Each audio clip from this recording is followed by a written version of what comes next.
श्रीनंगली निवासी भगवान की जय। बल्ह वाले श्री महाराज की जय। अनंतपुर वाले श्री महाराज की जय। दीदी जी श्री महाराज की जय।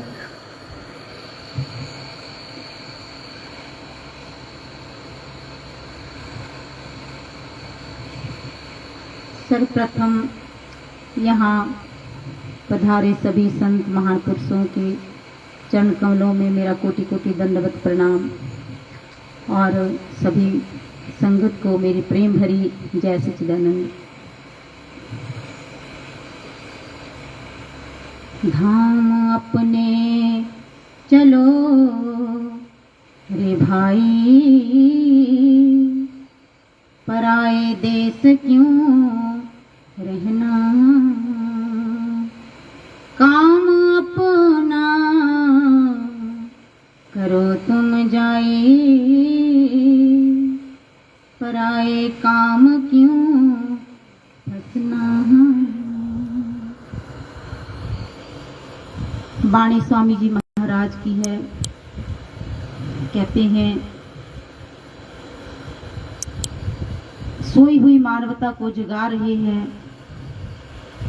मनुष्य का जन्म हम सबको मिला है, इसलिए सभी बधाई के पात्र हैं। हमें मनुष्य का जन्म मिला है। केवल मनुष्य के जन्म में ही हम अपने सच्चे घर की खोज कर सकते हैं। स्वामी जी महाराज कहते हैं अपने घर चलो। इसका भाव ये है, यहाँ हम कितने ही बड़े मकान क्यों ना बना लें, कितने ही बड़े महल क्यों ना बना लें, कितने अपने खून पसीने की कमाई इकट्ठा करके हम पूरी दौलत उस मकान पे लगा दें, फिर भी ये मकान हमारे नहीं हो सकते। हमें इनको छोड़ के जाना है एक दिन। तो इसलिए स्वामी जी महाराज कहते हैं अपने घर चलो। ये घर हमारा नहीं, एक दिन हमको इसे छोड़ना है। हमने जो अपने काम काज का इतना सिलसिला पसार के रखा हुआ है, एक दिन ये सारा छोड़ के जाना होगा। इसको स्वामी जी महाराज पराया काम कह रहे हैं, क्योंकि यहाँ से एक पाई भी हमारे साथ नहीं जा सकती। हमने कितनी भी पक्की रजिस्ट्रियां अपने नाम पे करवा ली हों, लेकिन वहाँ कुछ भी नहीं जा सकता। तो इसलिए स्वामी जी महाराज कहते हैं कि ये पराया काम है, अपने काम की संभाल करो। यहाँ जो कुछ भी है वो सारी चीजें पराई हैं, एक दिन हमसे छिन जाएंगी। महान पुरुष समझाते हैं अपनी जरूरत से ज्यादा यदि ये मन इच्छा करता है तो उसको तृष्णा कहते हैं। वो हमें 84 में लेके जाती है। कहने का भाव ये है कि हमें उतना ही जुटाना है जो हमारी आवश्यकताओं को पूरा कर ले। उसके बाद हमने अपने घर को खोज करने के लिए अपना पूरा समय समर्पण करना है। गुरु नानक साहब भी हमें यही समझाते हैं, कूड़ राजा कूड़ प्रजा कूड़ सब संसार, कूड़े कूड़ ने लगाया बिसरा करतार, किस नाल कीजे दोस्ती सब जग चलनहार।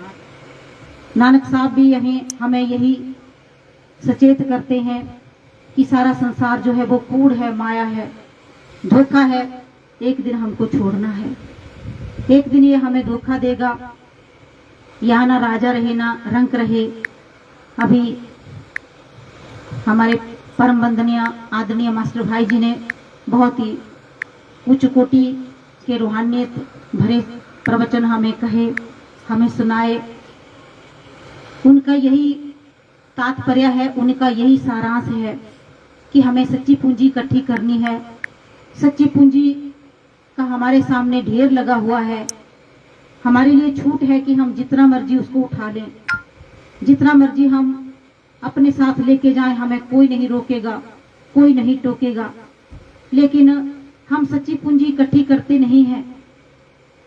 कबीर साहब कहते हैं ये जग फूल है सेंबल का, सुआ देख ललचाया मारी चोंच, रुई निकसी हाथ को छूना आया। जो हमें चमक दमक दिखाई पड़ रही है, जिसके पीछे हम भाग रहे हैं, एक दूसरे को देख देख करके हम इस माया को अधिक से अधिक जुटाना चाहते हैं। वो कबीर साहब जी कहते हैं वो ऐसा फूल है कि जब नजदीक पहुंचेंगे तो वहां से कुछ नहीं निकलेगा, ऐसा फल जिसमें कोई रस नहीं होगा, हाथ कुछ नहीं आएगा अंत समय में, लेकिन मन मानता नहीं। हमारा मन, हमारा अपना मन ही दुश्मन बन गया है। हम सतगुरु महाराज जी की कहाँ सुनते हैं, हमें जगाते हैं लेकिन हमारा मन नहीं सुनता। हमारा मन संसार की तरफ दौड़ता है, संसारिक चीजों की तरफ दौड़ता है, संसारिक चमक दमक की तरफ दौड़ता है, और हम मन के बस में आ गए हैं।